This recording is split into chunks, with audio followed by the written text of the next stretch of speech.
Today is a Sad day for your friends. Today, we're talking about the extinction of the polar bears. No, not those polar bears. These polar bears. They will no longer have anything to drink or even be able to complete their snowman by What the living in heck? the Arctic because Coca-Cola might not be around for very much longer. You heard me right. These poor bears are losing their only source of carbonated refreshment and— Wait, oh no, I didn't even I'm think a about polar Matt's bear. Diet Coke. Hold on. I gotta check on him. Matt? Hey, Matt, Wait, you once all right, here, buddy? here we go. No, Ah. the beers are not gonna taste like Diet Coke.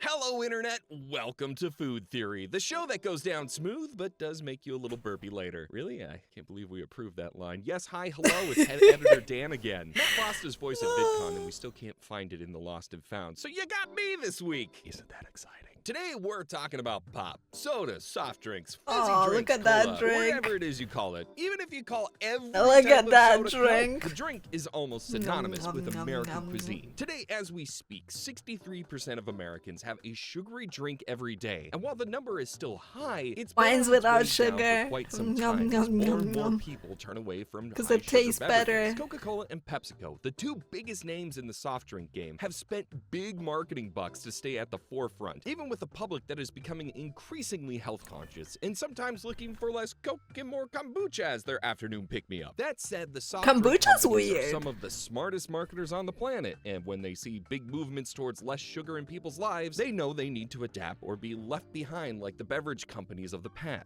Okay, one thing, Diet Coke tastes like crap. Like, mine's Coke Zero, but like Diet Coke tastes so bad. I don't even think you can get Diet Coke very often over here. Damn. But yeah, kombucha's like weird. I like it, but it's very weird fermented taste to it. I got diet in another country. I can't remember where. Ever heard of New Icy Soda Company? Tropical Delight? Knee-High Soda Company that advertised using a Wait, woman's leg? wait. Knee high? Oh my god.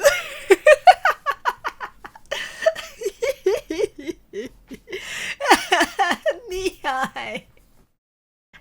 I would have just said knee and not realized what it. Oh my god. That's where you could see knee-high. Get it? Yeah, I don't think so. They're all goners because they didn't do what it took to stay in the game. And you could definitely bet that Coke's not looking to join their ranks. So what do they plan to do about it? They plan to replace themselves with themselves. No, really, it's kind of genius, and I'll show you how they're doing it. To understand Coke's strategy, Okay. it helps to understand the state of the sugary soda union out there. The possible death of the original Coca-Cola would be no joke, but right now it doesn't look like they're in bad shape. Sodas make up 65% of sugary drink sales, which also includes fruit drinks, sweetened teas, coffees, still not a soup, and energy drinks. So- Since 2004, Since when do coffees count as sugary drinks in sales percentage? 90? Okay.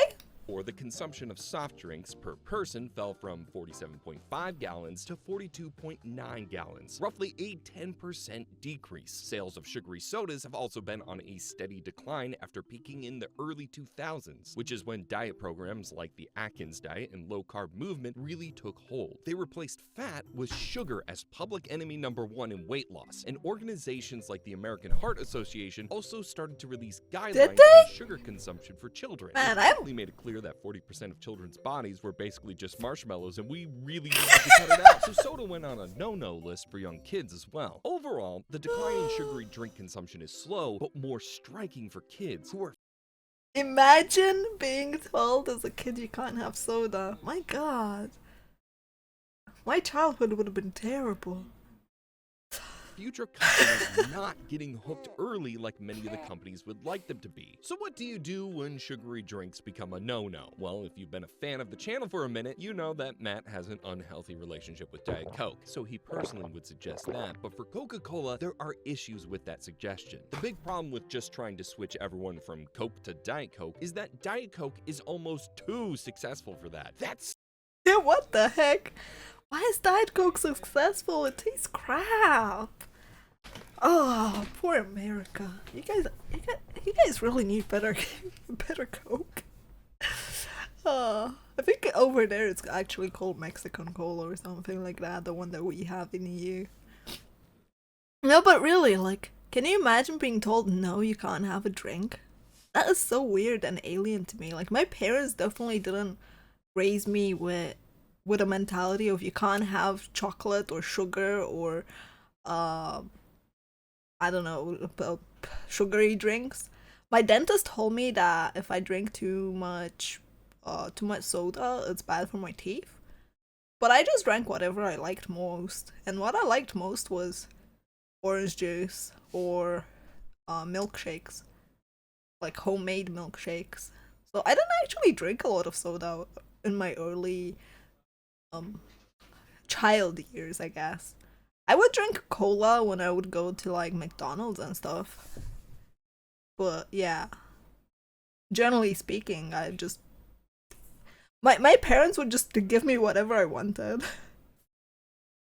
Sounds crazy, but think about this. A 2021 article that looked at the 10 best-selling sodas in America listed number 1 and number 2 spots at both being Coke, namely Coke as number 1 and Diet Coke as number 2 respectively. That means if you just drop Coke and try to shift everyone to Diet Coke, you actually lose the number 1 spot. You lose that 1-2 punch of being the top 2 brands, and potentially you lose a bunch of your market share. Rankings like those show that Diet Coke is clearly different from regular Coke in people's minds because they each have huge and different parts of the soda market. Something about the way Coke tastes, some health aspect, heck, how cool people feel when they hold the bottle. Whatever it is, something is different in people's minds between Coke and Diet Coke. So Coke has to find a way to replace itself with something that gives people the magic that Coke gives them, not just push them to diet. So what's a beverage mega corporation to do? Well, they have a plan, and it involves some familiar moves in the soda playbook. If you remember back to our new Pepsi branding episode, which if you haven't seen it, I highly recommend it. But in that episode, we talked about how Pepsi is constantly changing its branding to appeal to a younger demographic, so they can be the soda of the hip new generation, whatever that next generation is. We talked about how they were doing that using subtle changes to their logo, including the use of So black, that's to why more they closely kept associate changing their Pepsi with logo? zero-calorie versions of the drink. At the time, we noted that Coca-Cola had a different strategy, since they're the company that has been very slow to change their classic branding over the years. Coke has always been the stalwart mainstay of the soda world, but in a bizarre twist, it seems like these two titans of carbonation might be on the same wavelength, but instead of pulling a Pepsi by coming out blazing with all new logos and branding, Coke's strategy is that they would rather you not notice a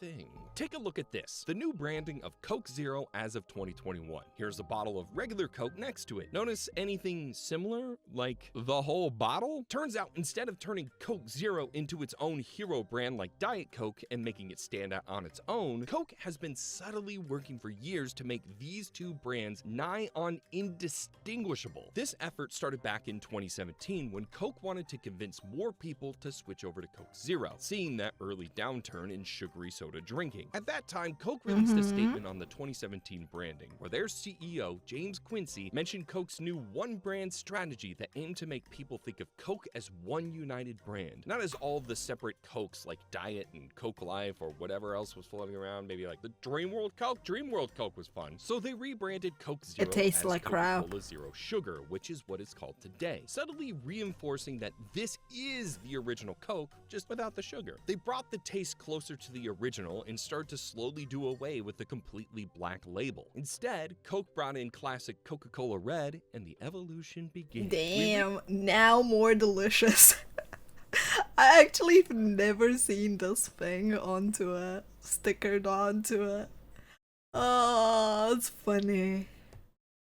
They didn't really get me with it. It's just like, I tried zero sugar variant over the normal one and it tasted better. So I just swapped to it. Of Coca-Cola Zero Sugar in 2021 as the definitive version. I just go for taste. I don't care about the health part. Even closer to the original taste. At this point, Coke's same CEO highlighted that Coke Zero was now the biggest source of growth for the company in 2021. It even grew in 2020 during the pandemic. I still think Pepsi Mango that it would also be the is way better growth driver for the foreseeable future. It was then that Coke Zero completely did away with the black. No, it's not more delicious. delicious. making it identical to regular Coke, with the exception being the zero sugar below the Coca-Cola name. Now, the result is a soda that looks like Coke, reminds you it's Coke on the bottle, and tastes very similar to the original. Could you accidentally pick one up instead of a regular Coke and barely know the difference? That certainly seems to be the hope for the future of the Coca-Cola company. And personally, may or may not One's have black, worked the on other's me. white. What That do you said, mean? there's even more to this brand makeover than a little zero sugar camouflage. One It's has actually white playing at text, a not a whole new black text. generation of soda drinkers. The specific ones in our graph at the beginning of the episode who are declining big time when it comes to sugary soda buying. Young people, kids, not me. Like Pepsi in our I previous like episode, the Coke zero recognizes one that more Gen squall. Z requires a little bit of a different marketing approach, and some of the previous tactics just don't resonate with this group. Originally, Coke Zero had no intention of being a young person's drink specifically. Instead, it was going to be for a totally different demographic. Dude bros, the guys, the boys. That's right, after years of Diet Coke being perceived as a women's drink, because, you know, losing weight and dieting, I guess, is just a little too girly, I suppose. Zero was supposed to be a manly drink for manly men. To really America, crystallize who this was please. marketed to, take a look at this commercial from around the launch in 2005. From the makers of Coca-Cola Zero comes a taste of life as it should be. Whipped cream or chocolate sauce? Both. Real taste, zero sugar. As a man, I think I'm supposed to resonate with the lady in a motorcycle helmet getting vanilla and chocolate sauce poured on her. But what really got me is the guy getting airlifted in a helicopter while the convenience store he was just in explodes with his ex and her new boyfriend in it. Ripperonis. The lore implications are incredibly dark, but then again, I'm a man and I'm distracted by the manliness and also by the snakes. But not for what you think, I just want to boop every one of their snoots. People love this when Coke Zero launched in 2005. It became Coke's most successful launch since Diet Coke itself, which maybe says less about soda and more about men. Point being, contrast this. I'm speechless because I've never seen those commercials. I don't think I see Coca-Cola commercials in the first place. The only one I remember is one with the polar bears and a Christmas tune to it that was kind of cute because it was playing on a huge TV when I went into the mall. But I have never seen those commercials. Then again, I don't see a lot of commercials. Still, Jesus, what is that commercial? Like, Coke Cherry is good. Yeah. This approach to marketing with Gen Z. Not excited about gender stereotypes, cares about fossil fuel destroying the environment, cares about animal rights, prefers electric vehicles. I guess the chocolate sauce is okay. But wait, I guess they're more conscious of their sugar consumption according to it. Buzz it!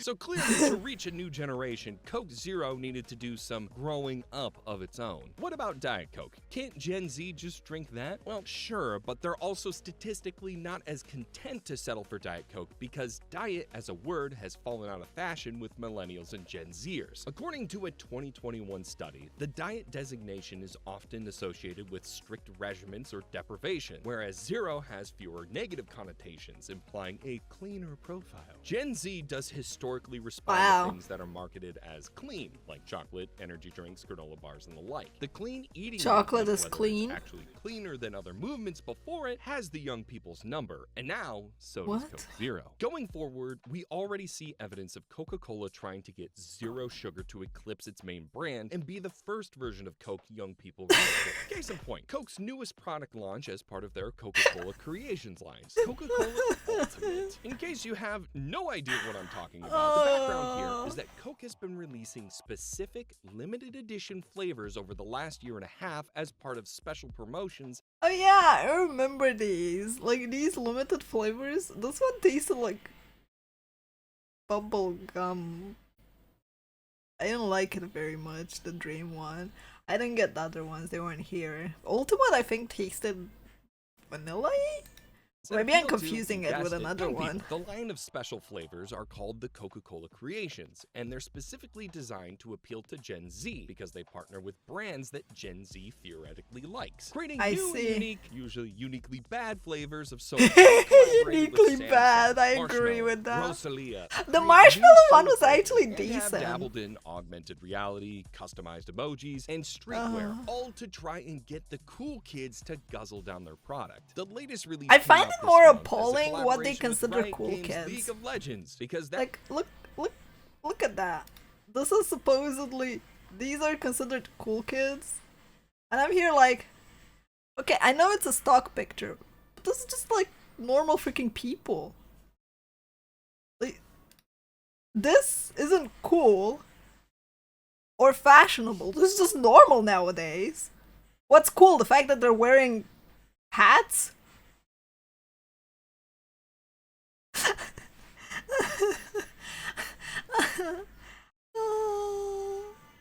The fact that they're wearing hats? The fact that they're posing as if they're in a band? Which part of it is cool?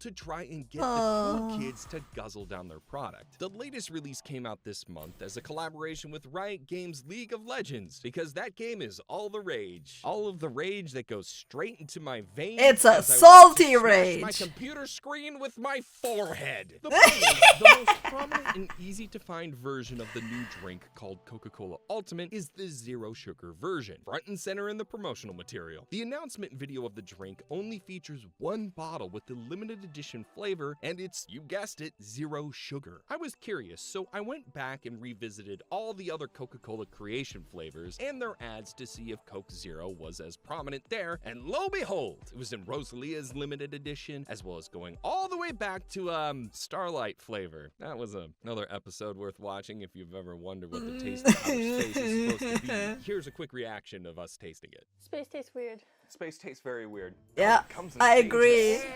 It tastes weird.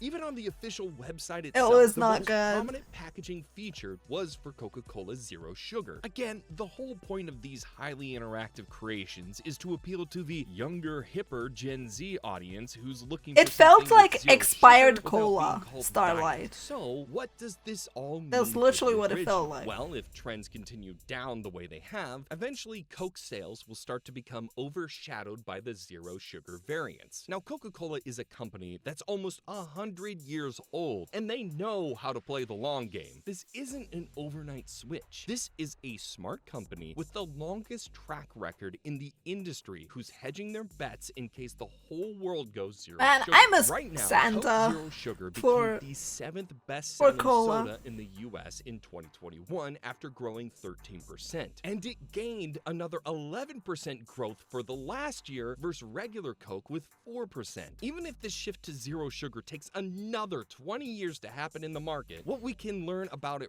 right now is how well these companies know consumers and how well they know how to market to them, to us. Coke knows that even if you don't want a zero sugar option right now, the more time goes on, the more likely you're going to want to, and they'll be there to crack one open for you that looks and tastes like you never even switched. You can call it good business. You can call it incredibly scary marketing tactics, but one thing Coke has done their darndest to make sure of, they're here to stay.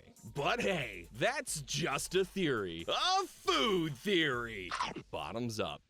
Hey, thanks for having me. This is a cool specifically, video, and honestly. Dan. It's always a pleasure to It's- be in the it's booth. kinda Hey, nice. you don't need to stop watching Food Theory. We got some videos right here. There's one on the What was left, the there's point one of on the right. this? You can click either of those. The fact that Coke is replacing the branding from original to Coke Zero slowly but surely, and they're pushing more Coke Zero out. Though I don't think that's necessarily just a Coke thing. I honestly feel that this is more related to people simply becoming more anti-sugar and becoming more conscious of what they're drinking, or focusing more on quote-unquote healthy standards.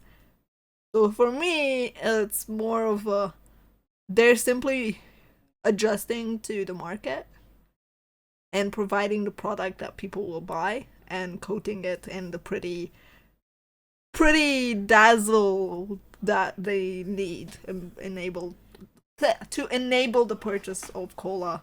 Still, yeah, they're like adjusting. They're just adjusting to what's happening, in my opinion at least. Because I've seen a lot of crazy talk about health and health concerns from people.